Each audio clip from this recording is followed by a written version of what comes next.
Nagliwanag ang buong Capitol Ground ng probinsya ng Pangasinan matapos isagawa ang Kidiam Lights and Sound Show Paskuan at Kapitolyo 2019 at Christmas tree lighting. Pinangunahan nito ni Governor Amado Pogi I. Espino III na inumpisahan sa isang misa. Kasama ni Governor Espino ang kanyang asawa na si Ginang Carina Espino, Vice Governor Mark Lambino, Provincial Administrator Nimrod Camba, mga board members at mga department heads. Sunod nito ang kidyam na isang salitang Pangasinense na ibig sabihin ay kinang. Sunod na pinailawan ang Belen at giant Christmas tree ng Kapitolyo. 5, 4, 3, 2, 1! Ayan po mga kaibigan, isang malakas na palakpakan po!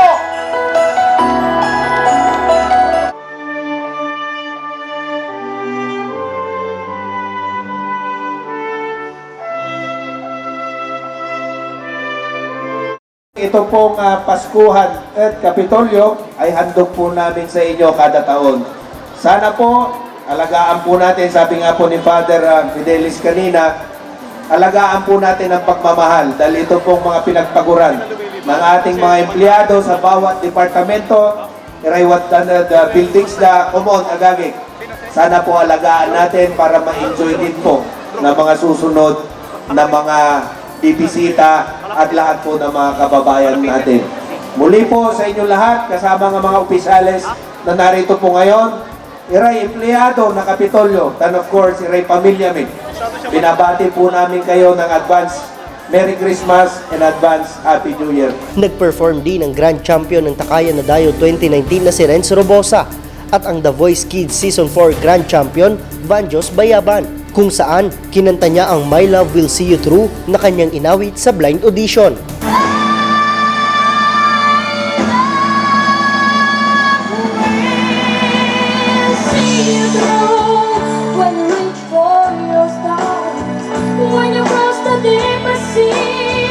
Kumanta naman ng Christmas songs ang iba't ibang choral groups sa Pangasinan. Sumayaw rin sina Limgas na Pangasinan 2019 Gwendolyn Miliz Soriano, Limgas na Pangasinan Miss Turismo Patricia Ann Nicole Bangug at mga representatives ng bawat opisina.